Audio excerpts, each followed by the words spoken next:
Hello बच्चों, let's read this question. The question say that silver halides have low solubilities in water as compared to alkali metal halide. Explain. Question में हमसे बोला गया silver halide का solubility water में कम होता है alkali metal के कंपेयर में। तो सबसे पहले समझेंगे की कॉन्सेप्ट। की कॉन्सेप्ट होगा सॉल्युबिलिटी of compound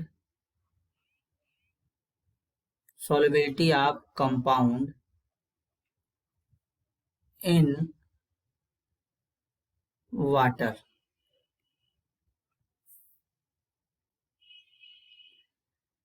बेसिकली जो सिल्वर हैलाइड होता है, silver halide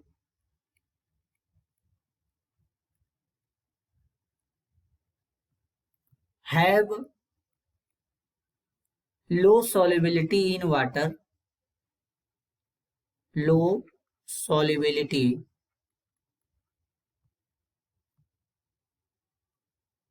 in water due to their covalent character।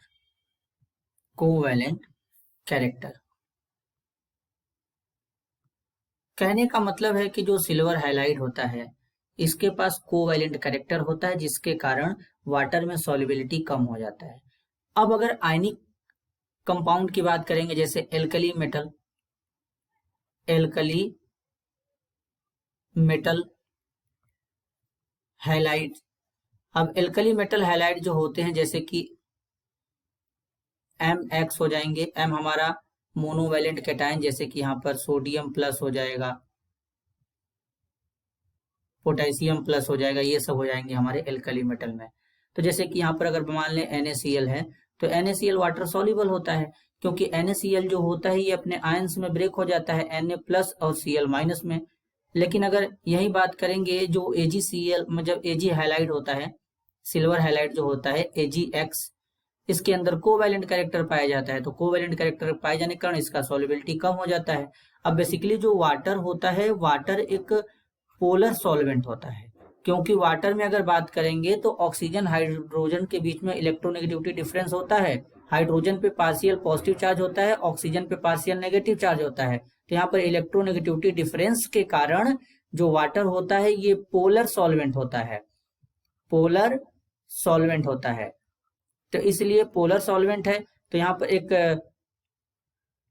Polar solvent है तो इसमें पोलर मॉलिक्यूल डिसॉल्व हो जाते हैं, क्योंकि डिसॉल्व लाइक कॉन्सेप्ट के अकॉर्डिंग जो पोलर सॉल्वेंट होते हैं वो पोलर मॉलिक्यूल को डिसॉल्व करते हैं, और नॉन पोलर सॉल्वेंट जो होते हैं वो नॉन पोलर मॉलिक्यूल को डिसॉल्व करते हैं। तो इस तरीके से यहाँ पर ये जो सिल्वर हैलाइड होता है ये कोवैलेंट कैरेक्टर रखने के कारण वाटर में इसका सॉल्युबिलिटी जो होता है वो कम होता है। अब कोवैलेंट कैरेक्टर क्यों रखता है जरा इसको समझेंगे। जो सिल्वर हैलाइड होता है AgX में जो सिल्वर होता है ये Ag प्लस के फॉर्म में पाया जाता है, और X माइनस जो होता है ये हैलाइड तो होता ही है।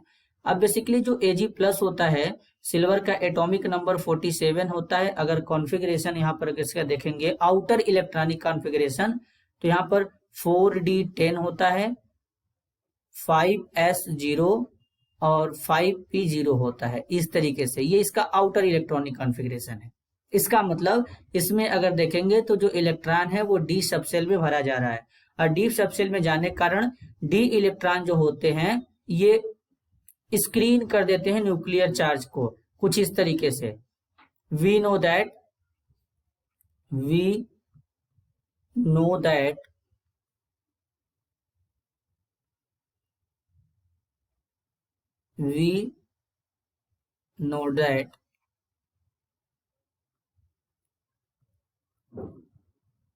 the d electrons screen the nuclear charge,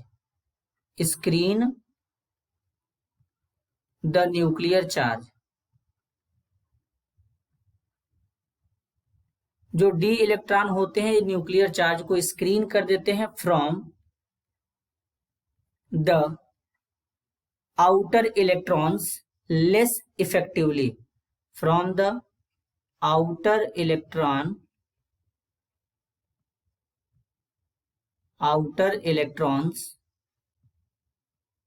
less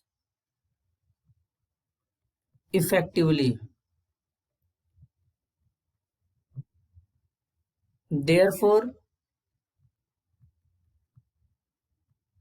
the effective nuclear charge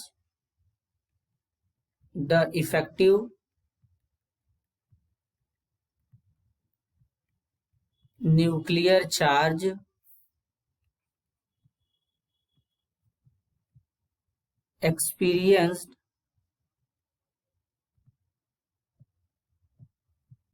by Ag plus ion is more. अब जो Ag प्लस आयन होता है ये इफेक्टिव न्यूक्लियर चार्ज को ज्यादा एक्सपीरियंस कर लेता है,